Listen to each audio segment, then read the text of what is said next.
Hello, this is Dr. Robert Cockfield, CEO and founder of Get Up Community Center Incorporated. And first of all, I'd like to thank everyone for this opportunity to talk about the DMAIC process innovation at its best. Again, the DMAIC process innovation at its best. One of the things that I want to do, first of all, is really define what is DMAIC. And it really is about defining who you are, measuring where you are, analyzing where you are, improving those things that you have found that can be or need to be improved. And once you do that, to allow those processes to be in control, just other words, to have sustainment. Now, what is process innovation? It's really about taking those things which you currently have or plan on doing and really having a mindset or allowing your intellectual capacity and ability to find innovative ways to either re-engineer or reinvent where you are or who you are or who your customer is, the voice of the customer. Like what is it that's needed in order to garner new customers or to bring sustainment for the current customers you have, and really find ways of always looking to make things better. And so that's what I want to discuss. How well are we doing that in our day-to-day processes, be it personal or business, or even in our work environments or in church or wherever you are, your personal businesses. Well, what does this really mean? So first of all, I want to talk about this defining who you are in this DMAIC process for process innovation. To define who you are, you must be able to identify what are the needs within the environment that you are to be servicing your customers. And so I want to start with that. Many of us have found ourselves doing a lot of good, but all good is not good.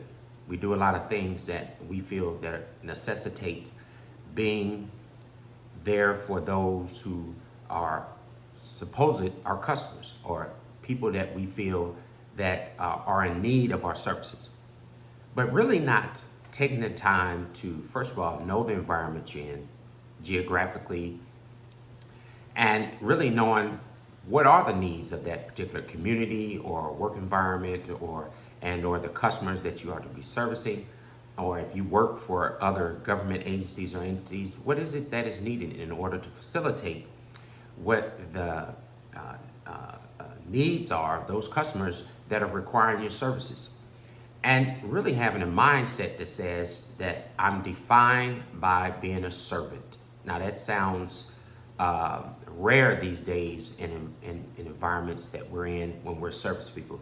With that word servant, when we define who we are and what we're supposed to be for individuals, servant should come to mind right away. In other words, I'm providing a service. I am to service people. So in order to do that, I must define what their needs are. Their needs, not my needs. What is it that I need to do in order to provide a service, goods or services to individuals that are in my purview, that I'm assigned to, that natural and spiritual mile marker that I'm supposed to be at in order to facilitate anyone. Who are these individuals? And so we got to define the problem. What is the need? And in order to do that, there will be something called improvement activities. These are activities that are needed in order to facilitate those who are your customer, those that you are supposed to serve. But those activities are defined by the needs of the individuals, steps and measures that have to be taken. We have to look at every step and measure. Let me bring this out. A lot of times we don't take the time to detail things. In my world, in Lean Six Sigma, we talk about something called the Gemba, going back to where the work is done. And many times as individuals, before we get out the gate to define who we are and who we are supposed to be serving, in other words, the who, what, where, when, and why of why we exist on this planet, and why we do what we do. What is my purpose and intent?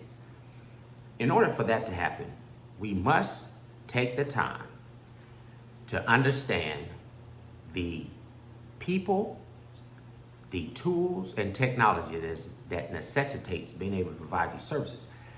And these three things will bring about what we call improvement activities. Activities that are necessitated or needed in order for us to bring improvement in the processes that are needed in order to provide a product. So you have to think about something. When someone asks us to do something for them, we have to gather what we call raw materials. And then we have to look at what these processes should be in order to convert these raw materials into a product. In order to do that, there's something called process cycles. Every process that is needed in order to build or make or to do something. It might be that in order to make a chair, there might be 12 processes in there in order to turn those raw materials into a chair. I'm just using that as an example. In anything we do, we must look at that. And in order for that to happen, we go back to what we call the Gemba. We go to where the work is needed. And that defines the necessity of the activities that are needed. Many times in our lifetime, we have tried to guess what that should look like. And that can be disastrous because then we waste time, talent, and treasure. When all we have to do, again, is go back to the place unto which these services are to be provided and then start detailing out our activities, which then will give us what we call an opportunity for improvement. In other words, what you will find is as you are working on these activities that are to bring improvement, you will see opportunities for improvement. Now, let me break that down. In many instances over the years in consulting and providing a service for individuals, I've always found myself having to ask myself, what other opportunities for improvement are there based on the improvement activities that I have done in order to define what the services that are needed in order for me to facilitate the customer, whoever my customers are, be it not-for-profit, for-profit, whatever. These opportunities for improvement are beautiful if we would just take the time to think about what is it that can be done. It doesn't necessarily mean that you have to do everything once you find this opportunity for improvement. It could be that you can outsource that or have others as part of the chain of custody to facilitate providing this product or these goods and services for people.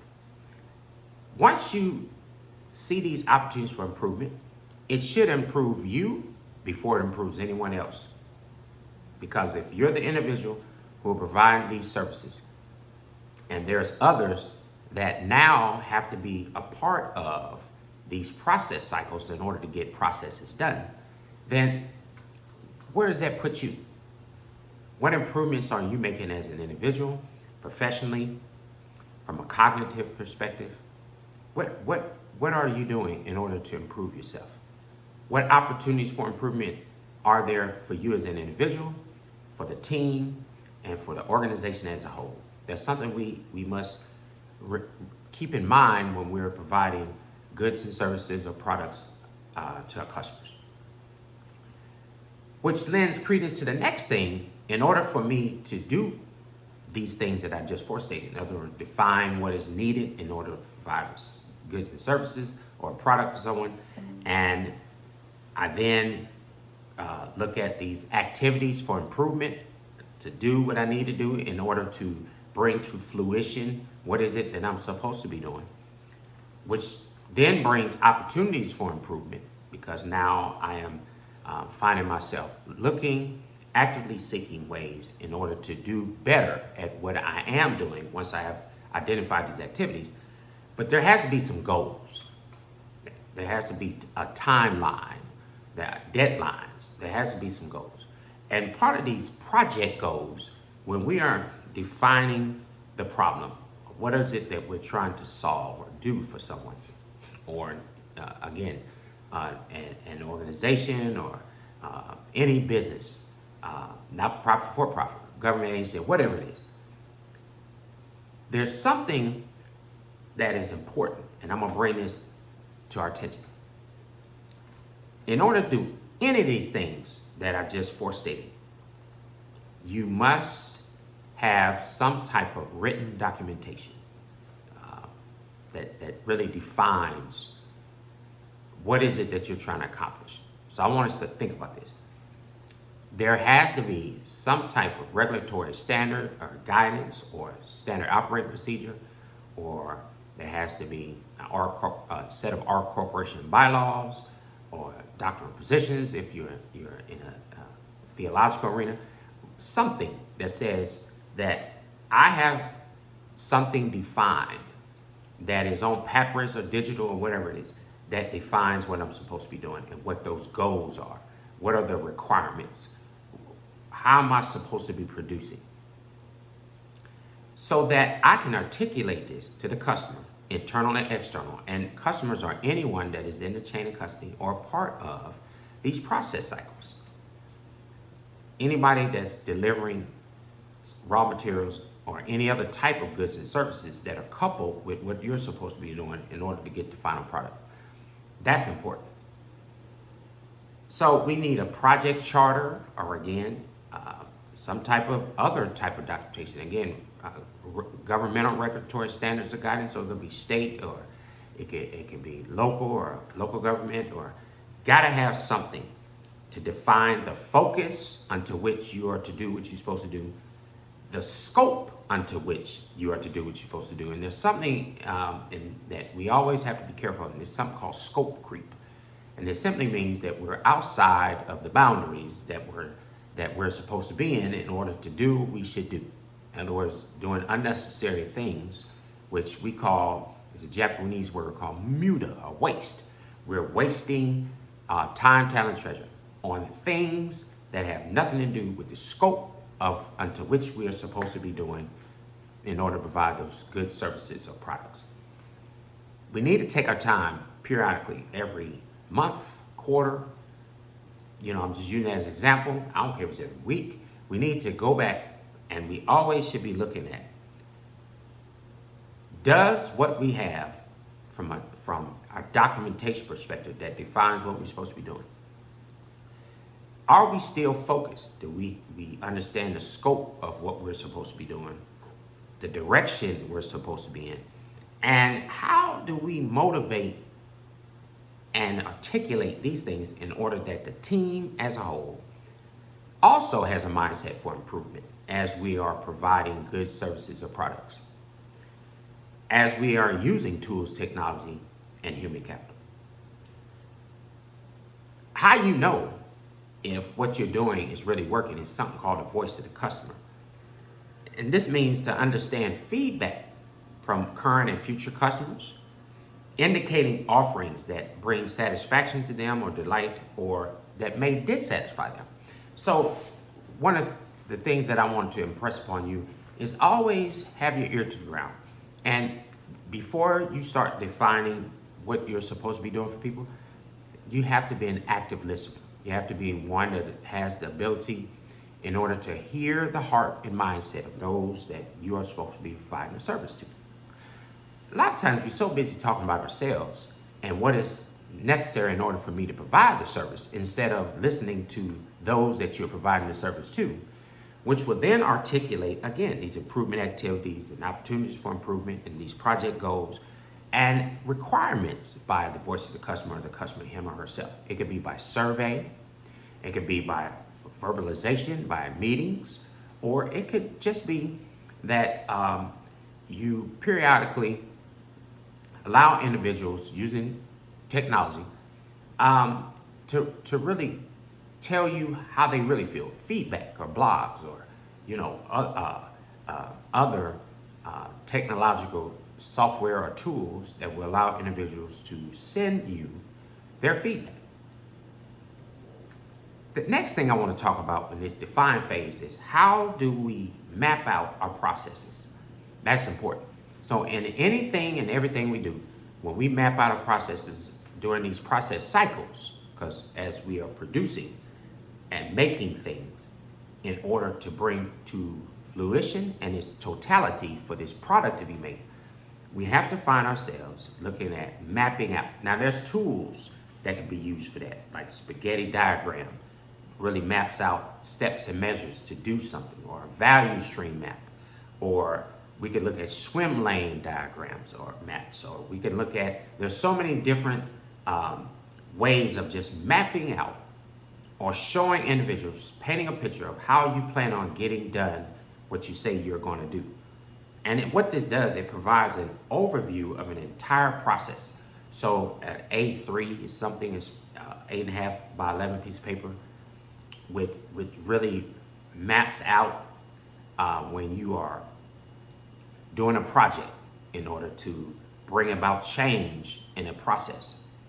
These are things that you need to show or to be able to articulate, paint a picture for individuals, be it the customers or others that are part of that chain of custody to provide those services.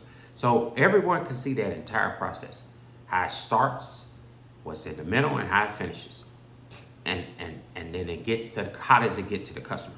And then we analyze what is required to meet the customer's needs by these things that we have created, which are, again, maps or ways of articulating the entire process until which we do what we do. So let's say we've done all that, and we've defined, and again, we got improvement activities, and we have opportunities for improvement, and we have our project goals, and we know who our internal and external customers are and their requirements. Once you get out the gate, there's something called a Plan, Do, Study Act, or Plan, Do, Check Act. In other words, I plan what I'm going to do after I've defined what I'm supposed to do. And then I do what I'm supposed to do. Let's get it done. Let's go ahead and start this process. Then I study what I've done in order to evaluate or to analyze how well I'm doing what I'm supposed to be doing. And then I act again. Once we've come back to the table, we've gotten our feedback, we realize that we can improve on these processes or things that to provide good services or products, then we go at it again. And every process cycle that we have, we should be doing it. So we then have to see from what the requirement was in order to do what we were supposed to do, or what we defined was the scope of practice we were supposed to be doing, and the project goals and all this stuff. Now we got to start looking at measuring. We got to measure the process performance. Like, here we are, we've gotten out the gate, and then now we're going to look at how well we're performing these processes. So I have a process map for recording our activities performed as part of a process. In other words, I've mapped out the entire process. And then I say, okay, now I want to do what we call a capability analysis.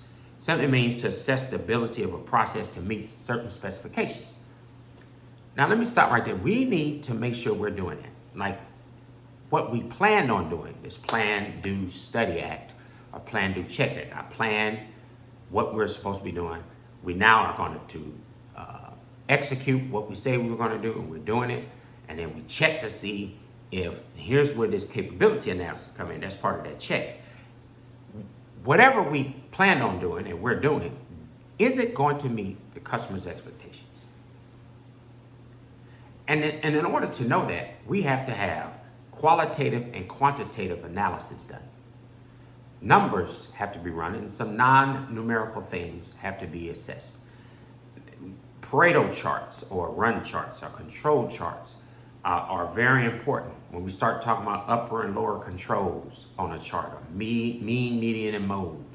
Standards, standard deviation, or are we meeting specifications when we start talking about, limitations unto which we do what we do. You have to measure these things. There ought to be some type of measurement done. So I come out the gate doing what I'm supposed to be doing based on what was defined and articulated based on vision, mission, and also our scope of practice and project goals and all this other stuff, right? And it's written. It's written. I have a charter, or I have our corporation bylaws, or regulatory standards or guidance or standard operating procedures. I got that. I do all of that. I go out the gate. I'm now producing to get to this product. And I now have iterations of products being produced. But I want to know how well I'm performing. That's measurement.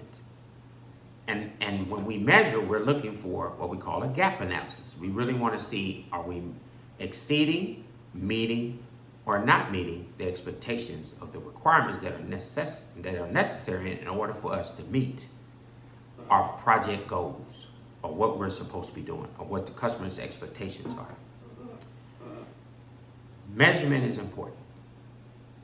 Now, once I measure, I want to analyze the process so I can determine if there's any root causes or poor performance or defects. So, in an analyzation, I want to get to the root of what's causing the problem, or why we can't exceed or meet a standard. Or why is it that we're not meeting the standard at all? I want to make sure we understand when we're analyzing these processes, after we've measured and seen that either, again, we're exceeding, we're meeting, or we're not meeting the expectation of the customer. There's always still room for improvement.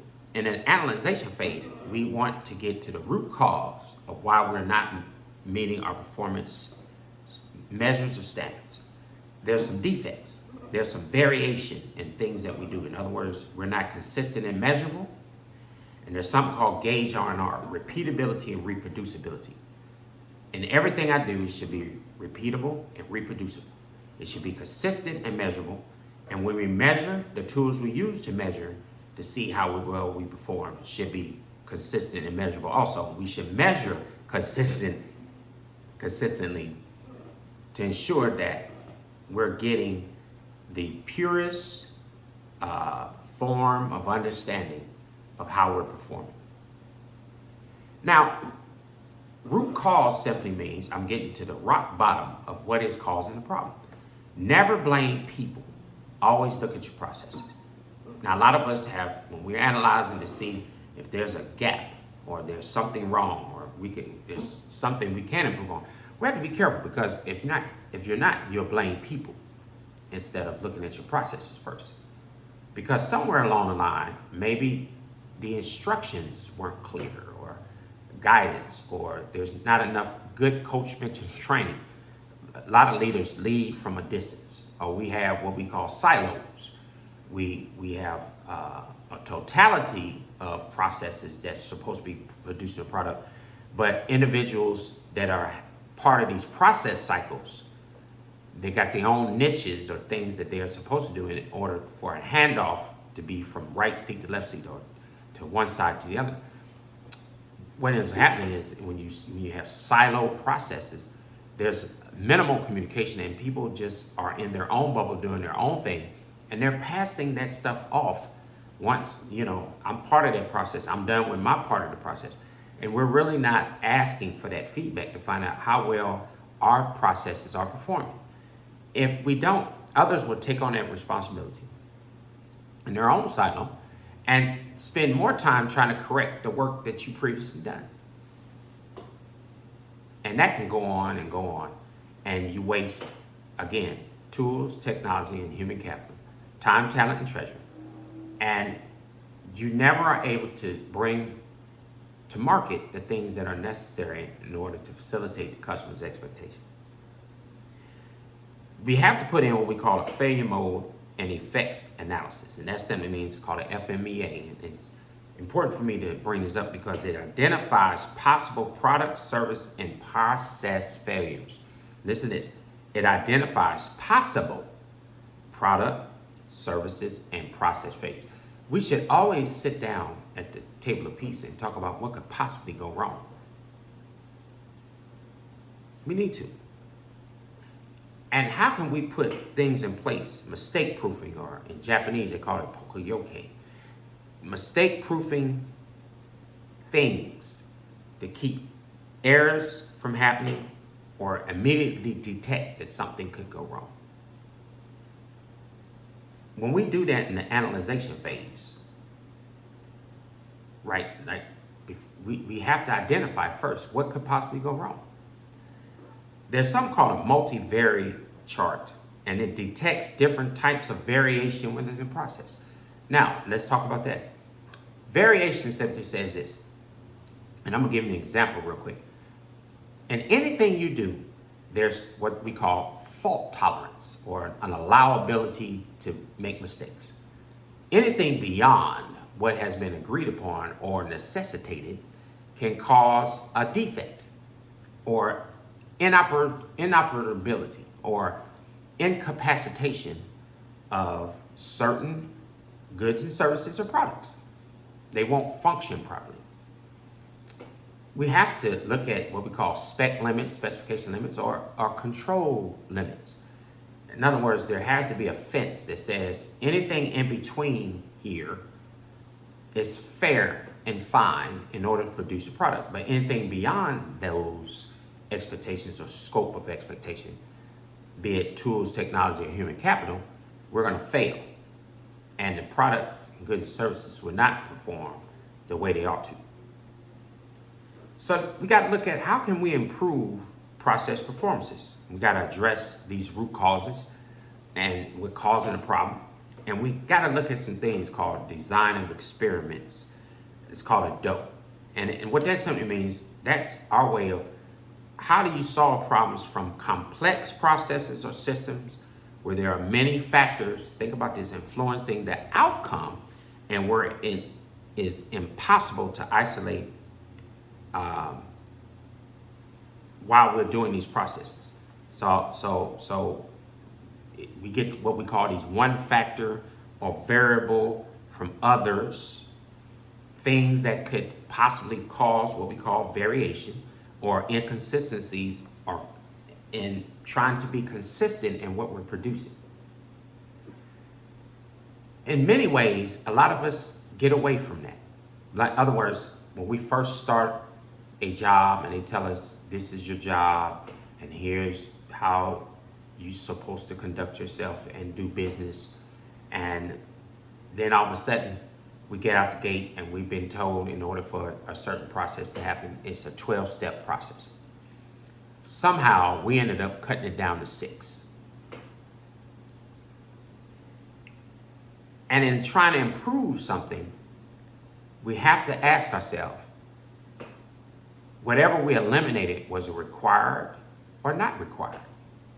Did we have the blessings or the go-ahead from those that are responsible for those processes in order for us to shorten the technique or to make changes? So we got to start, how do you take complex processes or systems where there's many influencing aspects of this that can influence the way you produce your goods and services or products, that can affect your process cycles or your steps and measures, your details? How do we look at this and clean that up to where there's less defects or less chances for variation in our processes? The less variation, the better. The more centered we are towards what our goal is, the better. There's something called a Kaizen event. And what if you have rapid change that's needed in order for the focus to be realigned so that our ideas and the motivation of people can bring about a better work on the next process cycle? Here's what I'm talking about. Sometimes, in order to improve processes, we have to have what we call a Kaizen event or rapid change, or we call this BPR, business process reengineering. How do we get things changed rapidly? Well, there's 2 types of leadership styles that play a part in this. There's vertical and horizontal. Do we have a horizontal flat organization or team that everybody works together and can bring about influence and motivation and ideas and have the ability or scope of ability to make changes when necessary without having to go to him or her leadership? Now, in a vertical environment for leadership, everything goes through the leader. How long will that take in order for the response to come back from the leader or for action to be done?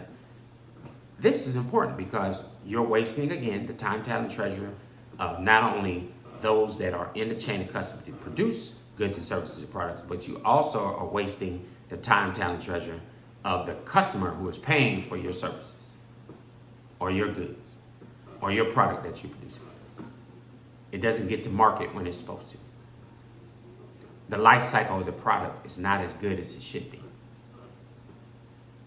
These are things that you got to take in consideration. Here's this last piece. Once you improve something in your process, how do you keep it in control? A lot of us will go right back to doing the same stuff we're doing before, and stuff is out of control. So when you fix a process in any environment, you want to get it under control and sustain it. So you want to improve the process and future process performances. So you got to have what they call a quality control plan to document what is needed to keep an improved process at its current level. And again, documentation, mapping out or articulating by way of painting a picture. How is it that you plan on keeping the things that you've improved sustained at a current level or even better? You got to have something called a statistical process control, which monitors processes behavior. You got to always look at why is it that on certain shifts or time study, say we're doing time study, that certain times of the day or certain days of the week, certain processes are not as fluent and as clean and precise as maybe another shift or another individual doing that process.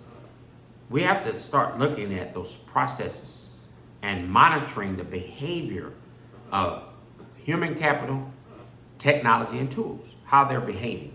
Are they getting worn out or don't fit within upgraded or systems that have been modified or changed? We have to look at that kind of stuff. Another thing, in our processes, how neat are we? I know this sounds so simple, but is my work area clean? Things shine? We find that things are not displaced but placed where they're supposed to be. It's like a surgeon in the operating room when an operating tech opens up the operating pack with the tools in it. Before they do surgery, every doctor that's worth his or her salt aligns the tools up where they're supposed to be. That's something that we have to look at. How well do we align things before we begin working or doing what we're supposed to be doing? Do we have the proper tools, technology, and human capital to get the job done? Last but not least, in anything you do, you want to mistake-proof or put things in place in order to ensure that whatever mistakes you made before, you don't make them again. Elevator, it has a laser. When that door try to close on you, it detects that something is in between those two doors. It'll open right back up. That's mistake proofing.